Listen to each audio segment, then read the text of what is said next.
Well, as we mentioned earlier on the program, farmers have reacted angrily today to an ABC Four Corners report on the Murray-Darling Basin Plan that suggested billions of dollars in taxpayers' money has been invested in water infrastructure, but with no real evidence it's helped improve environmental flows down the Murray-Darling River system. The government's defended these investments in water infrastructure. The Greens, however, are saying we need a Royal Commission, a federal Royal Commission. There's already been a South Australian one. The Greens acting leader Adam Bandt joins me now. Thanks for your time this afternoon. Thanks, David. A Royal Commission. Look, bottom line, do you think farmers should be paid at all for improving their water infrastructure? Well, the point of the plan and the point of expenditure of government money in large part has been to try and put more water back in the river. And so there's been water buyback schemes that have been designed to deliver that. And then what we saw was Barnaby Joyce taking over and saying that he was going to implement the plan in a different way. And he boasted about the fact that he wasn't going to be giving any public money anymore to put more water back into the river. And now what we're saying is that potentially some of the money, or in fact that some of the money that is meant to be going to improve efficiencies for farmers, it was designed, let's remember, designed to have less water drawn out of the river, might in fact be doing the opposite. We might be using public money, giving public money to a private company so that that private company can in fact take more water out of the river. Now that is wrong. That is wrong. And if that's happening, then there needs to be, and we think it is, then there needs to be an immediate pause on the expenditure of public money, and we should call is there evidence in general. Just to be clear on a few things there, so the Barnaby Joyce and the current minister say the reason they stop water buybacks is because it destroys the local community. The farming can't continue, the local town dies. Water infrastructure or efficiency projects are about maintaining that farm but with less water use. Is there evidence to back what you've just said, though, that some of these investments are being used to actually take more water from the river system? Well, yes, and that's what I understand to be the import of the claims that were made last night. We have some very large companies that are multi-million-dollar companies that frankly don't need government assistance, but they're getting government assistance, and it seems that the total amount of water that they are using as a result of that or drawing from the river may in fact have increased. Now, there's a big question mark about why public money should be going to large private companies for investments in infrastructure that in some instances they may have been intending to do anyway or should have been able to afford themselves, especially if there's claims that it hasn't resulted in efficiencies, that it hasn't resulted in the department's numbers are that 700 gigalitres of water has actually been delivered to the river system through these efficiency investments. Well, we want to have some confidence in those numbers, and at the moment it's very, very difficult to have confidence in the scheme because the Royal Commission that South Australia begun and has conducted into it came up with some pretty damning findings into the plan, and it reminded, in your introduction, you said that the purpose of the plan was to balance a variety of objectives, and what the South Australian Royal Commission made crystal clear is that those objectives are not being balanced, and the health of the river is not getting a Guernsey at all, and the Act itself that oversees the plan is broadly good, but the plan itself is not compliant with the Act. That was the import of what the South Australian Royal Commission said. Now, when the South Australian Royal Commission tried to get some verification of some of those matters that you're talking about getting looking behind the numbers that the department was putting forward, the federal government said no, we are not going to allow any interrogation into those numbers being put forward by the department or by any of the federal agencies. And that's why we need a federal Royal Commission so that when the department says those things, people can have confidence that that is right. All right, well, bottom line on this issue, you want more water put down the river system. If that came at the cost of some of those rural communities, is that something the Greens would be comfortable to see? Well, communities are paying the cost at the moment. Communities are paying the cost of incredible mismanagement. You're seeing it in the lower lakes in South Australia, but you're also seeing it in places like New South Wales. We had, people were digging mass graves for dead fish over summer as a result, in part, of mismanagement of our waterways. So already communities are hurting, and it goes some way to explaining the results that we saw in some of the in the New South Wales election in some of those communities as well.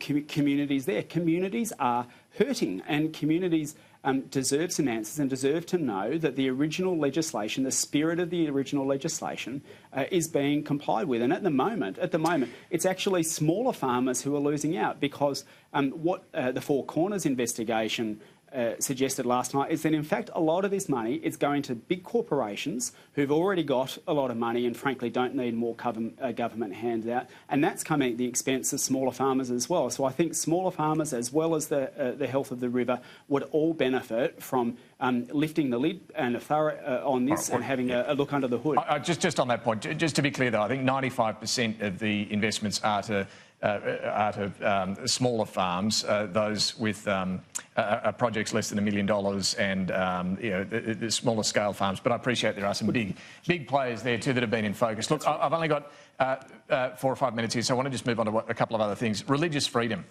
Do the Greens think we need a religious discrimination law in Australia?